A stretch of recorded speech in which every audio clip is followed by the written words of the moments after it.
Alors, le steak tartare, pas de cuisson. Par contre, on a besoin d'avoir vraiment du goût. Sel, poivre, bien évidemment, des cornichons, des capres, de la moutarde, tabasco, sauce anglaise, Worcester sauce, un petit peu d'échalote, de l'huile, le jaune d'œuf, persil et bien évidemment la viande rouge, ici, filet de bœuf. Ma viande était au congélateur pour qu'elle soit suffisamment ferme pour pouvoir la découper facilement. Donc on va travailler assez vite, le plus près possible du repas. On va commencer par faire des tranches d'environ 5 mm.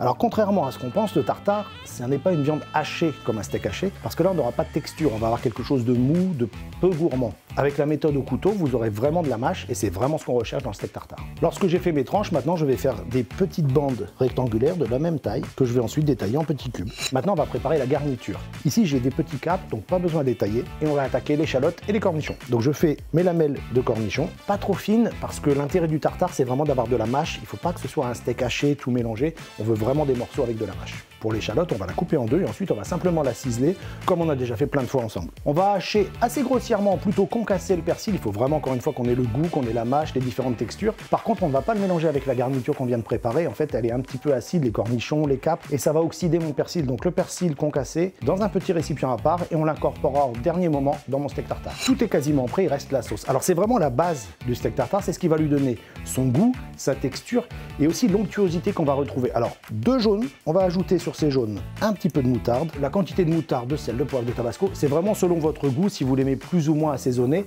mais vraiment il faut que ça ait du caractère. Ensuite, un petit peu de sauce anglaise. La sauce anglaise contient un petit peu d'anchois, donc ça sale déjà un petit peu, donc faites attention à pas trop saler, mais ça va vous aider à faire l'émulsion. Je vais ajouter maintenant le sel, le poivre, et ensuite on va monter la sauce exactement comme une mayonnaise. Ma base de sauce est quasiment terminée, par contre maintenant on va ajouter le tabasco. Alors tabasco, goutte à goutte, à vous de doser, c'est assez fort quand même, donc pas trop. Là on va mettre 2 gouttes, et on en rajoutera tout à l'heure si vraiment c'est nécessaire. La sauce est prête, la viande est prête, la garniture est prête, et le persil nous attend. Et là on va commencer à mélanger mes cubes de viande et ma garniture. Alors on va travailler à la fourchette, parce qu'en fait ça va vous permettre de bien incorporer les éléments sans les écraser. On va lier avec la sauce, c'est-à-dire qu'on va ajouter la sauce petit à petit, juste pour avoir la bonne consistance. Peut-être que je ne vais pas mettre toute la sauce. Vous voyez, mon steak tartare change un peu de couleur, il s'éclaircit, c'est qu'en fait ma sauce enrobe chaque morceau. Votre steak tartare est correctement lié, et lorsqu'on le travaille, on entend ce bruit humide. On sait que là, la viande va être humide, va être goûteuse, et la texture sera parfaite.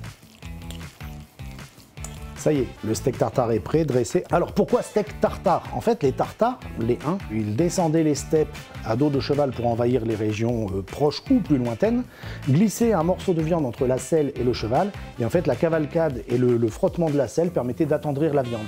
Voilà, c'est l'origine du mot steak tartare.